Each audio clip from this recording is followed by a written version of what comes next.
അതായത് നോർമൽ സിറ്റുവേഷനിൽ ഈ പുതിയ ഫണ്ടൊക്കെ വരുന്ന സമയത്ത് പല ബാങ്കുകളും പല ആൾക്കാരും നമ്മളെ തെറ്റിദ്ധരിപ്പിക്കുന്ന ഒരു കാര്യം ഇതാണ്, നിങ്ങൾ ഈ ഫണ്ടിൽ ഇൻവെസ്റ്റ് ചെയ്ത് കഴിഞ്ഞാൽ ഇവിടെയാണെങ്കിൽ നിങ്ങൾക്ക് 100 യൂണിറ്റ് കിട്ടുള്ളൂ, ഇവിടെയാണെങ്കിൽ നിങ്ങൾക്ക് 1000 യൂണിറ്റ് കിട്ടും.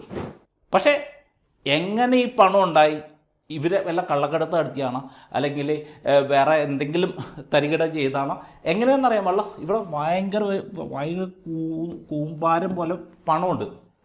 ഇങ്ങനത്തെ ഒരവസ്ഥയിൽ താങ്കളുടെ മകളെ ഈ രണ്ടിൽ ജോസിച്ചന് കൊടുക്കുക അല്ലെങ്കിൽ തൊമ്മിച്ചന് കൊടുക്കുക.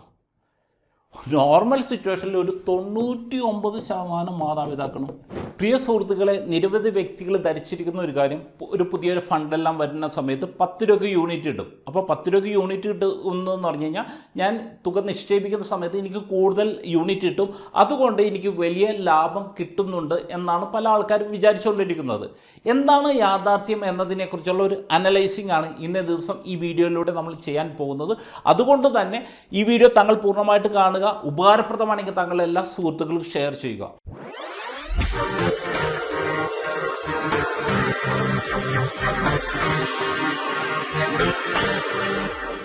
തൊമ്മിച്ച ടിപ്സ് എന്ന ഫിനാൻഷ്യൽ വീഡിയോ ബ്ലോഗിൻ്റെ പുതിയ എപ്പിസോഡുമായി നിങ്ങളുടെ മുമ്പിൽ വരുവാൻ എന്നെ അനുവദിച്ച ദൈവത്തിന് നന്ദി.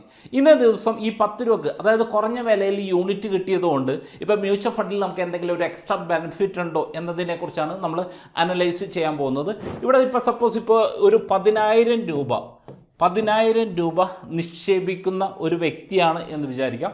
ഇവിടെ ഞാൻ 2 വ്യക്തികളെ നമ്മൾ എടുക്കുകയാണ്. ഉദാഹരണത്തിന് ഇവിടെ തൊമ്മിച്ചനെ നമ്മൾ എടുക്കുന്നു, അതോടൊപ്പം തന്നെ ജോസിച്ചനെ നമ്മൾ എടുക്കുന്നു. അപ്പോൾ ഇവിടെ തൊമ്മിച്ചൻ നിക്ഷേപിക്കുന്നത് ഒരു യൂണിറ്റിൻ്റെ വാല്യൂ, തൊമ്മിച്ചൻ നിക്ഷേപിക്കുന്ന ഫണ്ടിൻ്റെ ഒരു യൂണിറ്റിൻ്റെ വാല്യൂ 100 രൂപയാണ് എന്ന് വിചാരിക്കാം. ഇപ്പോൾ ജോസിച്ചൻ നിക്ഷേപിച്ച ഒരു ഫണ്ടിൻ്റെ NAV 10 രൂപയാണ് എന്ന് വിചാരിക്കാം. അങ്ങനെയാണെങ്കിൽ ഇവർ രണ്ടുപേരും 10,000 രൂപ വെച്ചാണ് നിക്ഷേപിക്കുന്നതെങ്കിൽ, ഇപ്പോൾ തൊമ്മിച്ചനെ സംബന്ധിച്ച് തൊമ്മിച്ചന് കിട്ടാൻ പോകുന്ന യൂണിറ്റിൻ്റെ എണ്ണം എന്ന് പറഞ്ഞു കഴിഞ്ഞാൽ 100 യൂണിറ്റാണ് തൊമ്മിച്ചന് കിട്ടാൻ പോകുന്നത്.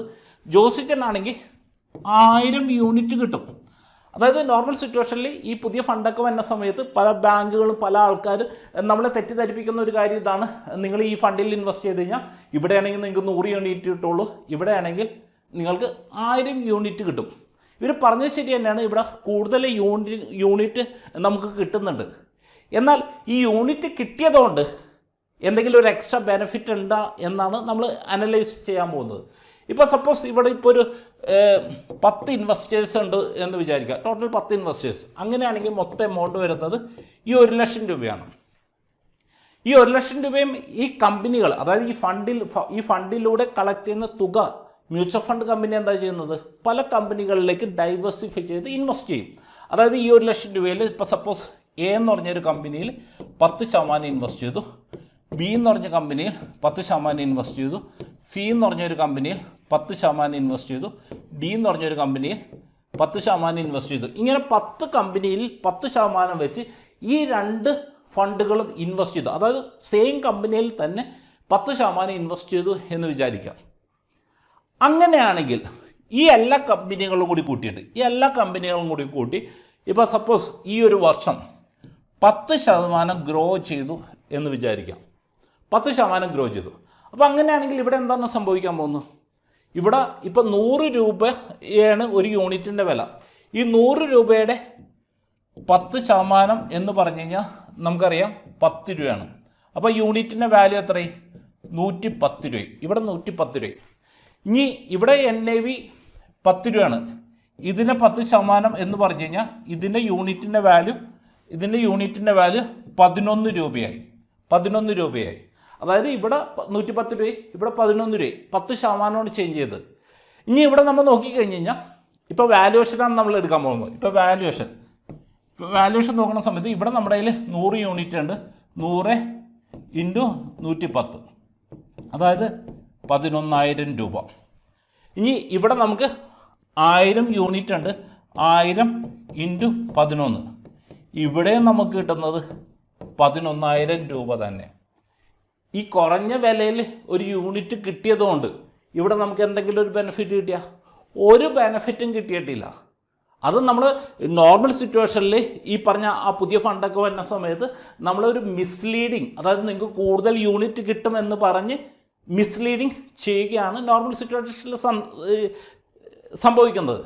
ഇപ്പം നോർമലി ഇപ്പം ഞങ്ങളിപ്പോൾ സാധാരണ രീതിയിൽ പുതിയ ഫണ്ടുകളൊന്നും ചെയ്യാറില്ല. കാരണം വേറൊന്നല്ല, ഞാൻ എപ്പോഴും പറയാറുള്ളൊരു കാര്യമാണ്, ഞങ്ങളുടെ ഒരു കോർ വാല്യൂ ഇതാണ്, എൻ്റെ സ്വന്തം പണം എനിക്ക് ഇൻവെസ്റ്റ് ചെയ്യാമെന്ന് പൂർണ്ണ ബോധ്യം ഉണ്ടെങ്കിൽ അത് ഞങ്ങൾ നിക്ഷേപകർക്ക് ഞങ്ങൾ കൊടുക്കുകയുള്ളൂ. അപ്പോൾ അതുകൊണ്ട് തന്നെ നമുക്ക് അത്രയ്ക്ക് കൺവിൻസ് അല്ലാത്ത ഫണ്ടുകളിലൊന്നും നമ്മൾ ഇൻവെസ്റ്റ് ചെയ്യാറില്ല. ഇപ്പോൾ അതിന് ഞാൻ എപ്പോഴും എൻ്റെ ചിന്താഗതി എന്താണെന്ന് വെച്ച് കഴിഞ്ഞാൽ, ഇപ്പോൾ സപ്പോസ് ഇപ്പോൾ ഞാൻ പലരുടെ അടുത്ത് ചോദിച്ചിട്ടുള്ളൊരു ക്വസ്റ്റ്യൻ തന്നെയാണ്. സപ്പോസ് ഇപ്പോൾ താങ്കൾക്ക് ഒരു മകളുണ്ടെന്ന് വിചാരിക്കുക, ആ മകളെ കല്യാണം കഴിപ്പിക്കാൻ പ്രായമായി. ആ സമയത്ത് ഇപ്പോൾ നിങ്ങളെ സംബന്ധിച്ച് രണ്ട് പ്രൊപ്പോസൽ വന്നു. ആ പ്രൊപ്പോസൽ വന്നു, ഒന്ന് തൊമ്മിച്ചൻ്റെ പ്രൊപ്പോസൽ, രണ്ട് ജോസിച്ചൻ്റെ പ്രൊപ്പോസൽ. തൊമ്മിച്ചനും ജോസിച്ചനും ഈ രണ്ട് പ്രൊപ്പോസലാണ് മോളുടെ വിവാഹത്തിന് വന്നിരിക്കുന്നത് എന്ന് വിചാരിക്കാം. ഇവിടെ ജോസിച്ചൻ എന്ന് പറഞ്ഞു കഴിഞ്ഞാൽ പൂത്ത പണമുണ്ട്. പക്ഷേ എങ്ങനെ ഈ പണം ഉണ്ടായി? ഇവരെ വല്ല കള്ളക്കടത്ത് നടത്തിയാണോ, അല്ലെങ്കിൽ വേറെ എന്തെങ്കിലും തരികിട ചെയ്താണോ, എങ്ങനെയെന്നറിയാൻ പാടില്ല. ഇവിടെ ഭയങ്കര കൂമ്പാരം പോലെ പണമുണ്ട്. പക്ഷെ തൊമ്മിച്ചനെ സംബന്ധിച്ച് അത്രയ്ക്കും പണമൊന്നുമില്ല. അന്ന് അത്യാവശ്യം ഭംഗിയായിട്ട് ജീവിച്ചു പോകാനുള്ള പണമുണ്ട്. എന്നാൽ തൊമ്മിച്ചൻ്റെ ഹിസ്റ്ററി നോക്കിക്കഴിഞ്ഞ് കഴിഞ്ഞാൽ കഴിഞ്ഞൊരു 4-5 തലമുറയായിട്ട് ഏറ്റവും മികച്ച നല്ല രീതിയിലുള്ള ഒരു ഹിസ്റ്ററി ഉണ്ട്. ഇങ്ങനത്തെ ഒരവസ്ഥയിൽ താങ്കളുടെ മകളെ ഈ രണ്ടിൽ ജോസിച്ചന് കൊടുക്കുക അല്ലെങ്കിൽ തൊമ്മിച്ചന് കൊടുക്കുക, നോർമൽ സിറ്റുവേഷനിൽ ഒരു 99% മാതാപിതാക്കളും ഇവിടെ സെലക്ട് ചെയ്യാൻ പോകുന്നത് തൊമ്മിച്ചനെ ആയിരിക്കും. കാരണം എന്താണെന്ന് വെച്ച് കഴിഞ്ഞാൽ ഇവിടെ മോളെ കൊടുത്തു കഴിഞ്ഞ് കഴിഞ്ഞാൽ അവിടെ റിസ്ക് കൂടുതലാണ്. അപ്പോൾ ഇതുപോലെ തന്നെ നമ്മളിപ്പോൾ ഒരു ഫണ്ട് പുതുതായിട്ട് ലോഞ്ച് ചെയ്യുന്ന സമയത്ത് ഈ ഫണ്ട് ചിലപ്പോൾ നാളെ പെർഫോം ചെയ്യുമായിരിക്കാം, പക്ഷെ അവിടെ റിസ്ക് വളരെ, അത് പ്രൂവ് ചെയ്യണമല്ലോ. അടുത്ത കുറേ നാൾ ഇത് പോയി കഴിയുമ്പോഴേക്കും നമുക്ക് ഈ ഫണ്ടിൻ്റെ പെർഫോമൻസ് ഒക്കെ നമുക്ക് അറിയാൻ പറ്റുള്ളൂ. പക്ഷെ മറ്റെവിടെ എന്ന് പറഞ്ഞു കഴിഞ്ഞാൽ കഴിഞ്ഞ കുറേ വർഷങ്ങളായിട്ട് കൺസിസ്റ്റൻ്റ് ആയിട്ട് ഗ്രോ ചെയ്ത ട്രാക്ക് റെക്കോർഡ് ഉണ്ട്. അപ്പോൾ അതുകൊണ്ട് തന്നെ ആ തുക നമ്മൾ അവിടെ കൊണ്ട് ഇൻവെസ്റ്റ് ചെയ്ത് കഴിഞ്ഞാൽ നമുക്ക് ചിലപ്പോൾ ഇവിടെ കിട്ടുന്ന അത്ര റിട്ടേൺ കിട്ടിയില്ലെങ്കിൽ പോലും അവിടെ നമുക്കൊരു മിനിമം ഒരു റിട്ടേൺ നമുക്കിവിടെ കിട്ടാനുള്ള പോസിബിലിറ്റീസ്, കാരണം കുറേ വർഷങ്ങളായിട്ട് പ്രൂവ് ചെയ്തേക്കുന്ന ഒരു കാര്യം തന്നെയാണ്. അപ്പോൾ ഈ ഒരു തിങ്കിങ് ലെവൽ വെച്ചാണ് നോർമലി ഞങ്ങൾ പുതിയ ഫണ്ടുകളൊന്നും സജസ്റ്റ് ചെയ്യാത്തതും അങ്ങനത്തെ ഫണ്ടുകളിൽ കൊണ്ട് ഇൻവെസ്റ്റ് ചെയ്യാത്തതും.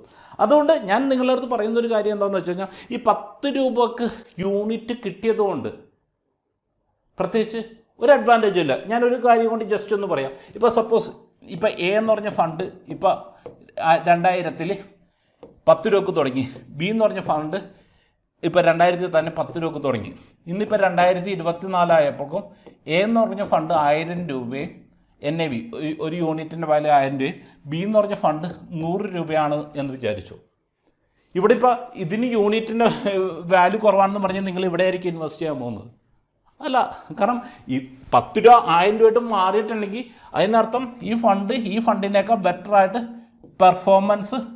പെർഫോമൻസ് ചെയ്യുന്നുണ്ട് എന്നാണ് അതിനർത്ഥം. അപ്പോൾ അതുകൊണ്ട് തന്നെ ഈ 10 രൂപ യൂണിറ്റ് കിട്ടിയതുകൊണ്ട് പ്രത്യേകിച്ച് ഒരു അഡ്വാൻറ്റേജും ഇല്ല എന്ന കാര്യം നിങ്ങൾ മനസ്സിലാക്കുക. ഇതെല്ലാം മനസ്സിലാക്കിയതിന് ശേഷം നിക്ഷേപം നടത്തുക എന്നതാണ് ഏറ്റവും പ്രധാനപ്പെട്ട ഒരു കാര്യം. ഞാൻ എപ്പോഴും സജസ്റ്റ് ചെയ്യുന്ന ഒരു കാര്യം എന്താണെന്ന് വെച്ച് കഴിഞ്ഞാൽ, നിങ്ങളെപ്പോഴും ഒരു നിക്ഷേപം നടത്തുമ്പോൾ നിങ്ങൾക്ക് വിശ്വസിക്കാവുന്ന ഒരു അഡ്വൈസറിനെയോ ഒരു മ്യൂച്വൽ ഫണ്ട് ഡിസ്ട്രിബ്യൂട്ടറിനെ എല്ലാം കണ്ടെത്തിയതിന് ശേഷം ഒന്ന് വ്യക്തമായിട്ടൊന്ന് പ്ലാൻ ചെയ്തിട്ട് ഇൻവെസ്റ്റ്മെൻറ്റിലേക്ക് പോകണമെങ്കിൽ ഇങ്ങനത്തെ പല കാര്യങ്ങളിൽ ചെന്ന് പെടാതെ നമുക്ക് ഏറ്റവും മികച്ച രീതിയിൽ നിങ്ങളുടെ ഫ്യൂച്ചർ ഗോളിന് സ്യൂട്ടബിൾ ആയിട്ടുള്ള രീതിയിൽ ഇൻവെസ്റ്റ് ചെയ്യാൻ സാധിക്കും. ഇപ്പോൾ താങ്കൾക്ക് ഞങ്ങളുടെ നിക്ഷേപ സംബന്ധമായ സേവനങ്ങളെക്കുറിച്ച് കൂടുതൽ അറിയണമെങ്കിൽ ഡിസ്ക്രിപ്ഷനിൽ ഇപ്പോൾ വാട്സാപ്പിൻ്റെ ലിങ്ക് അവൈലബിൾ ആണ്, അല്ലെങ്കിൽ ഈ സ്ക്രീനിൽ കാണിച്ചിരിക്കുന്ന ഈ നമ്പറിൽ താങ്കൾക്ക് വാട്സാപ്പ് വഴിയോ കോൾ ചെയ്തോ കോൺടാക്റ്റ് ചെയ്യാവുന്നതാണ്. അടുത്ത ആഴ്ച നമുക്ക് സാമ്പത്തിക മേഖലയിലെ പുത്തൻ വിശേഷങ്ങളുമായി തൊമ്മിച്ചിൻ്റെ ടിപ്സ് നമുക്ക് വീണ്ടും കാണാം. Okay, wish you all the best.